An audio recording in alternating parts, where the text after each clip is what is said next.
If you like what we do here on Skiba News Nation, please like and subscribe, and also share with others so we can grow the biggest truth-seeking community on the internet. Huge shout out to all of our Patreons out there. If you like bonus content, you want some extra Skiba News Nation stuff, please go to patreon.com/Skiba News Nation.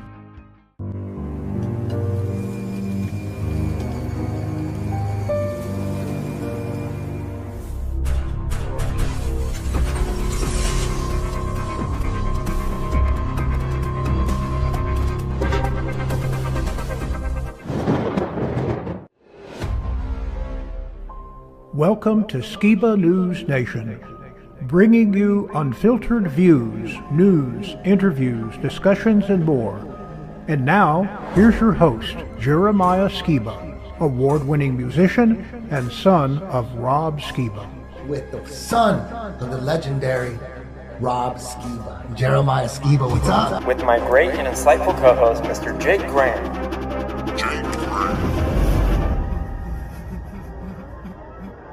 It's like I don't even want to wake up.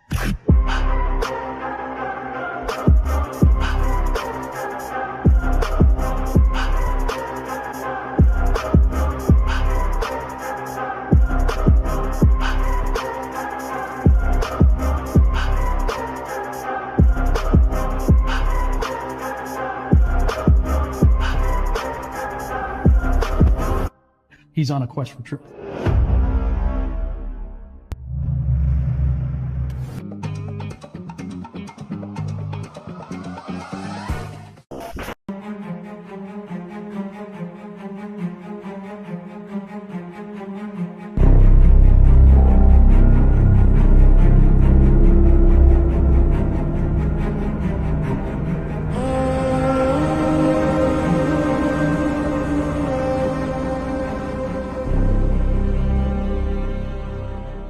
Hey, Skiba News Nation family, we have a very special guest with us today, Jacob from jacobslink.com. Welcome to Skiba News Nation, and how are you doing? Oh, just another day in paradise. No complaints. Awesome, man. Where is paradise for you? Where are you located? I see your videos are in a tropical area. Right. We're actually in Puerto Rico right now. Nice. Very cool. Where are you guys located? Texas? I'm from Texas, yeah. Dallas. Right. Yeah, Jeremiah's in Texas, and I'm in southern Missouri currently. Gotta love Missouri. Oh, yeah. Intelligent, truthful people in this area of the country, for sure. I've heard it's a very centralized location. Yeah. For sure. So can you tell our audience who may not know who you are a little bit about yourself? My name's Jacob. That's I go by my middle name these days. It goes with the getting born again. Once I got born again, I was like, all right, well, I might as well use my middle name. And so Jacob means Israel. And that's how I also started the name of the channels, Jacob's Regeneration, also known as jacobslink.com. But yeah, when I woke up a couple years ago to everything that was going on, I woke up through the health message that's found in the Bible that we've all basically forgotten about. And so I was so excited about the message that I was like, all right, well, I should probably make a channel. Now it's a couple different channels, and I should try to do my best to get this born again information out there, because at the end of the day, it could be life or death. Right. So our friend Kristen, who sets up all our interviews, she told me that you were a fan of my father, Rob Skiba, and I was just curious, how did you come across his work? YouTube.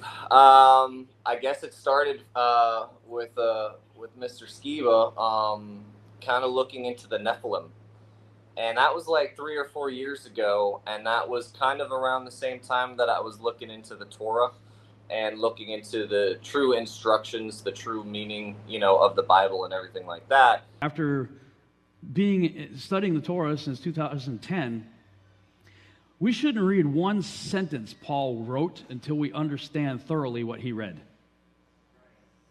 And he was a top tier name that would come up in the conspiracy or the flat earth community. And so, yeah, Rob is probably like a father to many different people in the conspiracy community, but especially in the biblical conspiracy community.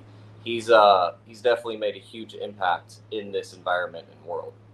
Yeah, it's so awesome hearing people's stories. I mean, like, I get a message every day telling me how much my dad meant to them, and I was like, oh, I'm not worthy to be a son, you know. Everybody else wishes he was their dad. So. Right. Well, I'm sure he had an impact on you. I mean, he's got you here today. You know what I mean? So. Yep, that's what this channel started from, was his legacy. For sure. When I heard about the way that he passed, something about hearing that story kind of like lit a little bit of inspiration inside of me. And, you know, I think I used that in a video, you know, trying to tell people, hey, instead of going to the hospital, right, because we know the third leading cause of early death in the world basically equals doctors and surgeries and things like that. Instead of going to the hospital, why don't we take the biblical route so that we can avoid the negative consequences? Because they have a saying, once you go to the hospital, you don't leave. And if you do leave the hospital, it's a miracle to have been able to have gotten out of that situation or away from the white coats or the doctors, which, you know, at the end of the day, we don't hate on them, but they are the third leading cause of early death. And very few people are actually talking about alternative solutions, let alone biblical solutions. But the Bible is very clear at the end of the day, no disease will I place upon those who listen or follow the instructions, Exodus 15:26.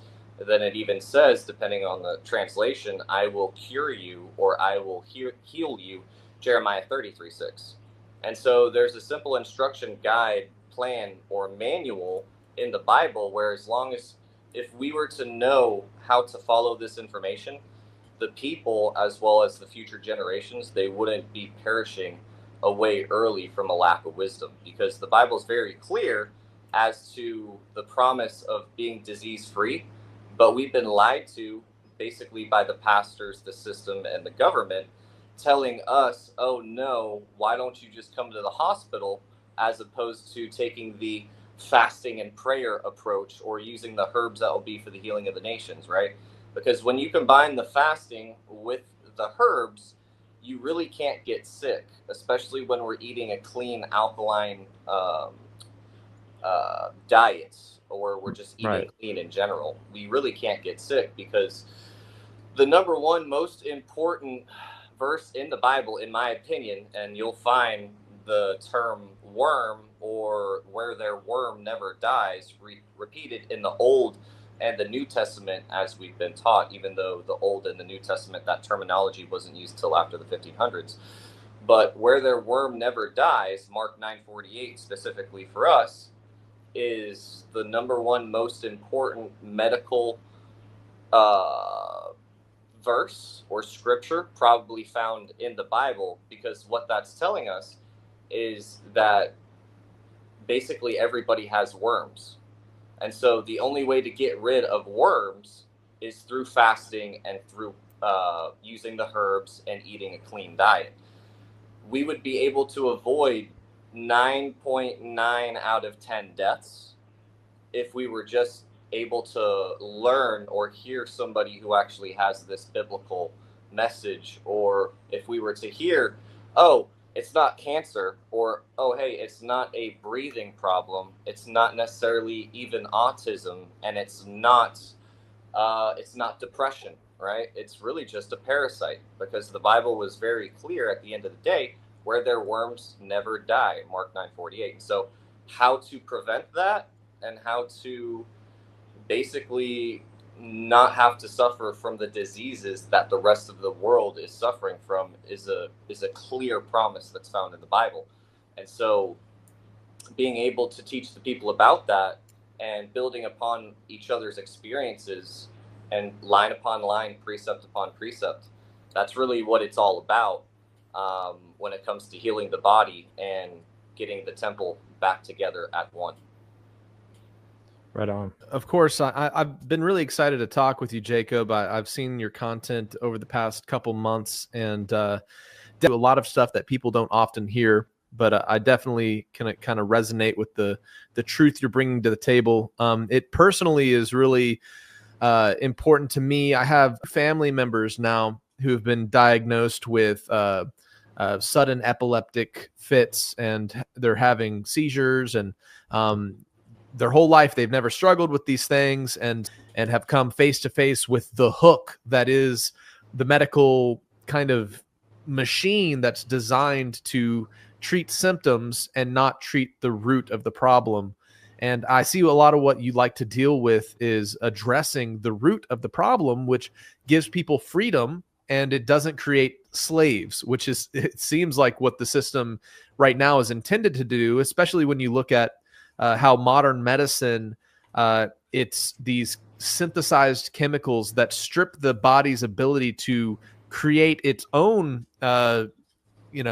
chemicals and stuff that actually would help people overcome their issues. And so not only does it, help cover up what the problem is, but it then causes further issues. So, I think it's really interesting. I did want to ask you specifically if you've had any people reach out to you regarding epilepsy, and what would you suggest to somebody who's found themselves to be medicine resistant? They're still having epileptic seizures or fits, and have you had anybody who's had struggles with that look into your health protocol and find a solution? Yeah, all the time. People who have had seizures, especially when they start to incorporate all of our protocols. But really, if somebody's having seizures or they're having epileptic episodes, using a low carb or a ketogenic style diet is pretty much going to be the number one best thing that they can do, because the low carb, the ketogenic, the carnivore, especially the carnivore style diet, helps to stimulate GABA. And people who are having seizures or epileptic episodes, their GABA is very low.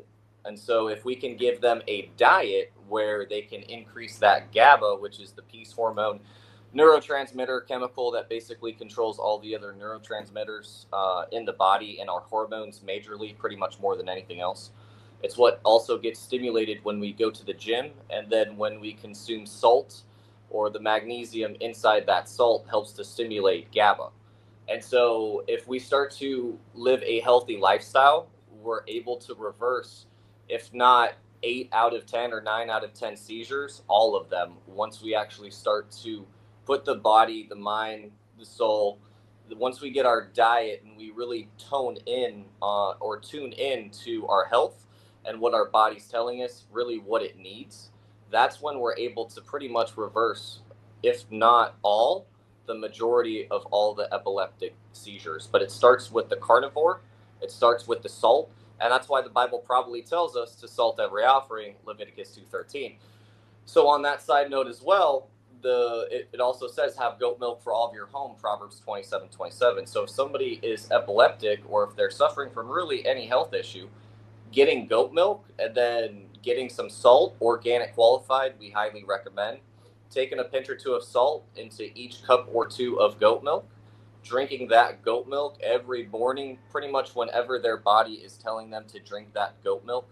I would recommend a glass or two of goat milk every 1 or 2 hours, because goat milk is going to be the second most mineral dense drink on the planet, next to our mother's breast milk. And that's the effect of the magnesium, the copper, the iron, the triglycerides, the MCT, the creatine, and a whole bunch of other stuff, certain compounds that are found inside of that goat milk, truly helps to reverse really any health issue, but also neurological issues as well. And it goes pretty far, and I don't want to say too much information because I know it's going to be put on YouTube, and I know they regulate it. But when it comes to breathing issues, at least so you guys know, when it comes to breathing issues, lung issues, any kind of lung or breath issue, drinking goat milk, for whatever reason, it's really because of the compounds that are found inside of it and the caprylic acid. Like, it's a huge list of the compounds that are found inside of goat milk. But if you're ever having lung issues, drinking goat milk has been shown to reverse, like, asthma. And it's more serious. It works better than any pharmaceutical that's available on the market. And people used to know this, 30, 50 years ago. They were like, oh, well, just go drink some goat milk. But we forgot about it in the last, 30, 50 years when they changed the medical textbooks, because the Rothschilds and the Bilderbergers literally took the medical textbooks that we used to have that would talk about true healing and the herbs, right? And they turned it into what we see today, which isn't real, it's not real medicine. So if we knew to heal that asthma issue, all we had to do was have goat milk, right? Proverbs 27:27, 9 out of 10 times that's going to heal that issue. And it also helps to prevent a good majority of all seizures, because the seizures really also stem from a severe mineral deficiency. Because if the salt has lost its flavor, or if we become magnesium deficient, and 9 out of 10 people are magnesium deficient because we're not putting salt on every offering or with every meal, well, then we're going to run into all different kinds of health issues.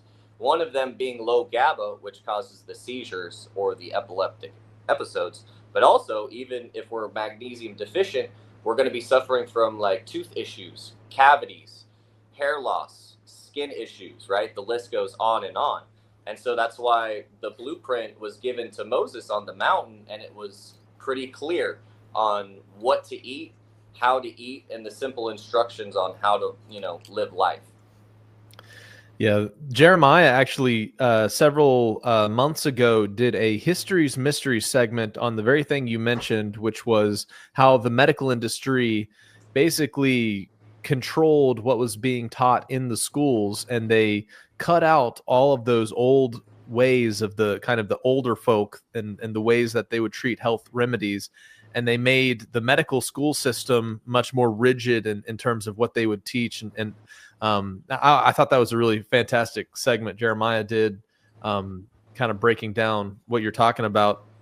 And I love some of the ways that you've tied the biblical narrative into examining these ways to treat our health. And, I was familiar with the salting every offering with salt. And, me and my wife have always been salt addicts ourselves.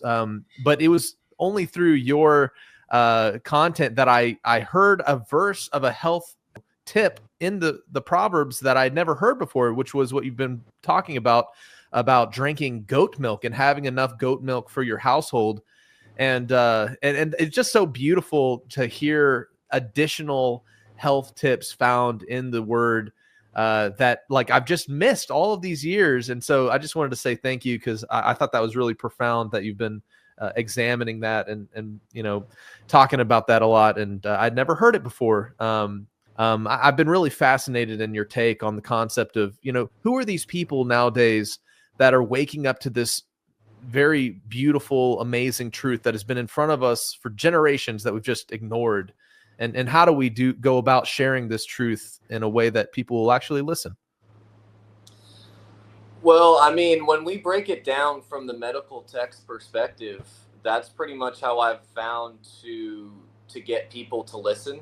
Whether it be people that I know or family members. Sometimes the easiest thing that we need is to experience what does real salt or what does powdered goat milk, which is usually the closest that a lot of people can get to the real thing as far as goat milk is concerned, getting the compounds that's found inside of that goat milk.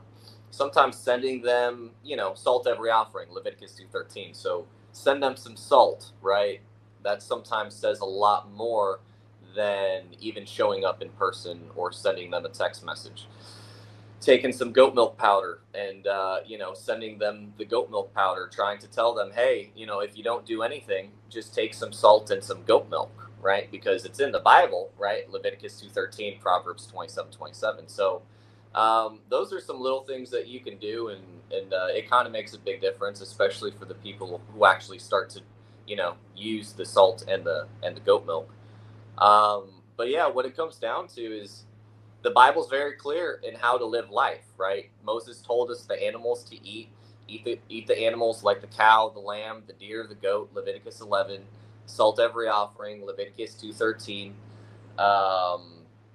then it says later on in Revelations, the herbs will be for the healing of the nations, right? And so how do we take what's in the Old Testament and in the New Testament and look at it from a clear perspective? And how can we take that clear perspective, which is just the righteous way that the Father in heaven wants us to live, and how can we convey that to other people? And so all we can do is maybe send them some salt and some goat powder, whatever you can, to the house. That's got to take care of the family. But, number two as well is taking care of our health to such a high degree and to such an extent to where when our family members are around us, or when our friends or our congregation is around us, they're like, well, what's he doing that's working so well for him? And my child's sick all the time, but how come his kids are never getting sick? Oh my gosh, why are they drinking goat milk all the time? And how come they're using 5 or 10 grams worth of salt every day? This is insane, but they're the healthiest people I've ever met.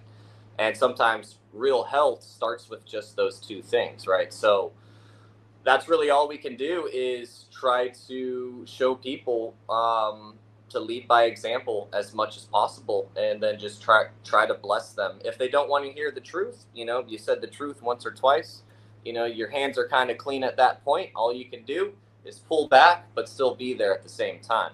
So it's kind of like King Solomon said, a time to embrace and a time not to embrace. But if not all the time, we should be doing our best to embracing the scriptures, getting as close to the original source and the original source of food and drink that the Creator wants us to have.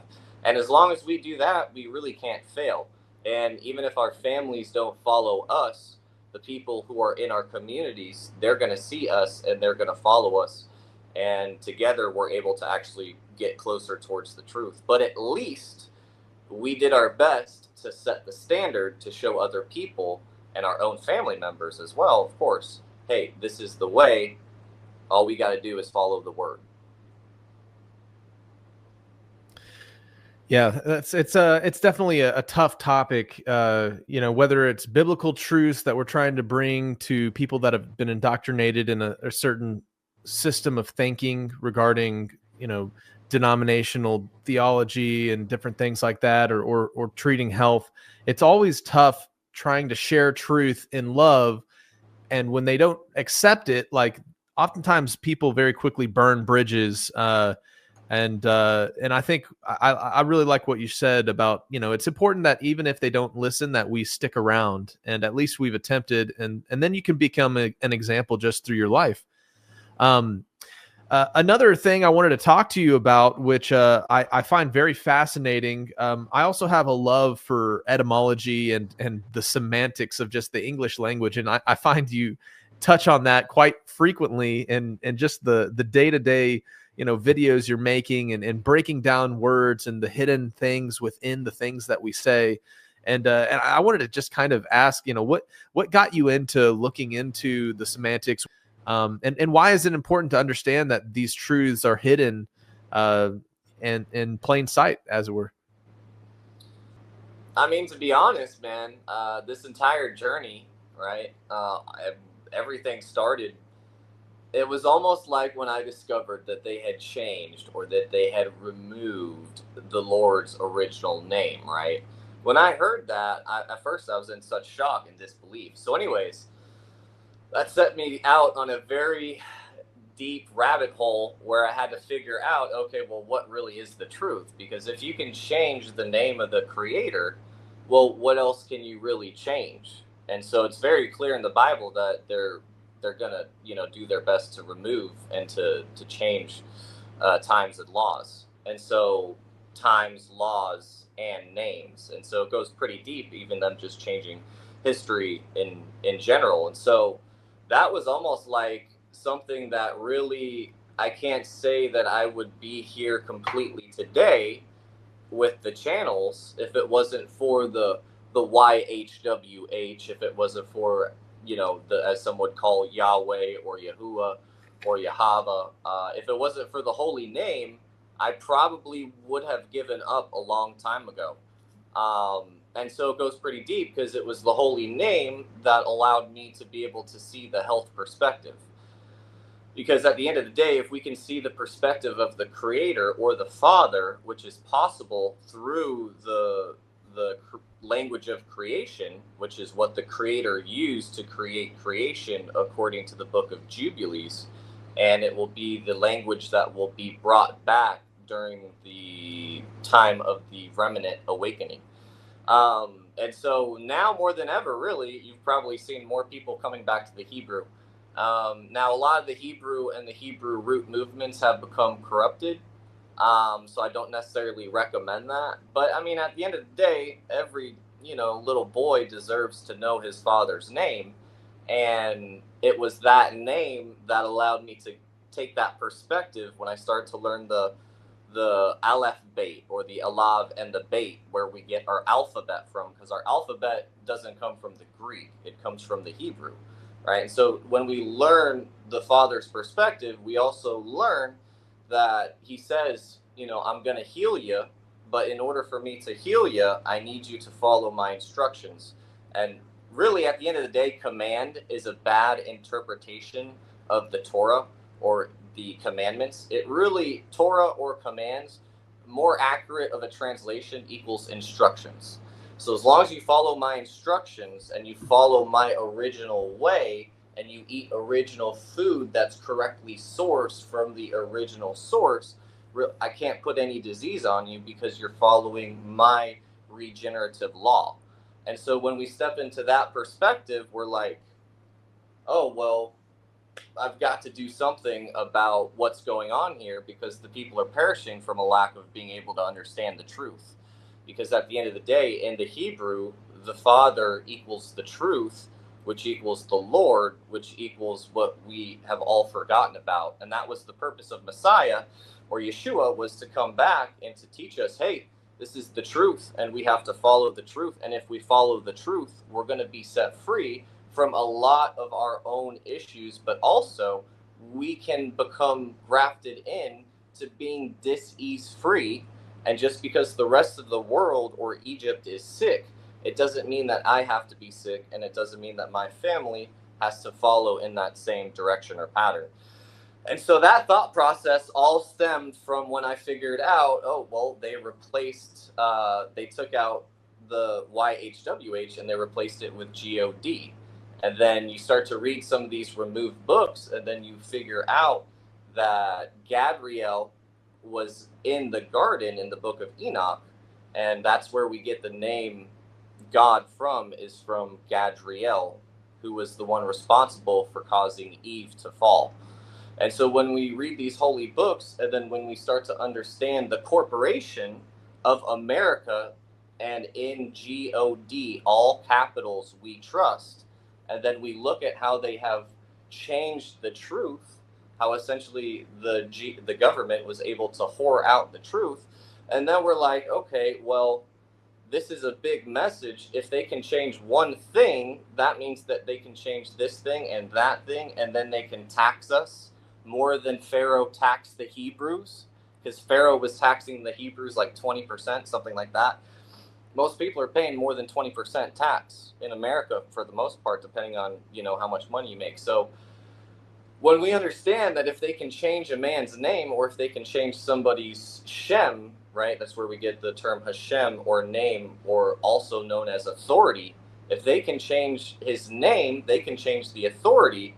And so how can I have the full authority if I don't know the authorship or the perspective of my Father in heaven? And it's not the end all be all, but when we learn the name, we can't help, if we are like sincere, we can't help but learn the truth and the perspective of the Father. And so that's the importance of understanding the etymology, is it truly sets us free from a lot of the dis-ease that we had been suffering from, or that even our families had been suffering from in the past. I mean, the Bible's very clear. Like, there's nothing that's more important or nothing that's more set apart than my name. And it's my name that will also bless and curse you. And if we follow that name with a sincere heart, not like a Pharisee, our families and our future generations, they become blessed more than anybody else.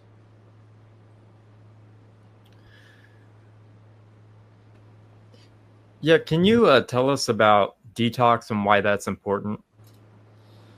Where their worms never die, Mark 9:48, right? So 9 out of 10 people, they have worms. And because we forget that we need to be detoxing 2 to 3 times a year, which is what we were all doing basically until the 1950s when they switched the medical textbooks. If we all detoxed, we would never get sick. If we all were drinking the goat milk, because the goat milk is also detoxing, it helps to get rid of yeast, mold, candida. If we were all using the herbs that will be for the healing of the nations, on a regular basis, we would not allow, or no disease would be able to live inside of our stomach, right? So as long as we mitigate or we keep these worms at bay, and that's why, is it Job that says, I am a worm, or King David says, I'm a worm or a reproach amongst man. And then in Job, he basically says that man is a worm. And so if man does not detox, or if man, lives 40, 50, 60 years on this planet, eats whatever he wants to eat, we know that the powers to be are putting things, and they're destroying the natural original food sources that allow us to actually not have to deal with these critters. It's crazy, and I probably can't say that much, but with the channel, but when you look at like pork products, for instance, that they are pushing out there, even like what they're doing to the turkeys, Father forbid, but what they're doing to the meat is just the general food sources in America. It's absolutely atrocious.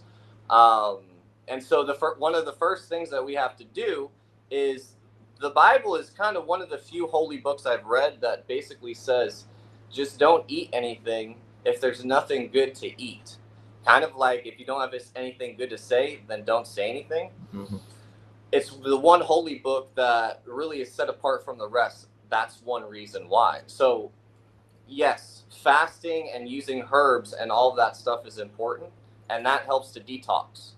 But also what we eat, if we're eating garbage, then we're going to have a garbage health outcome.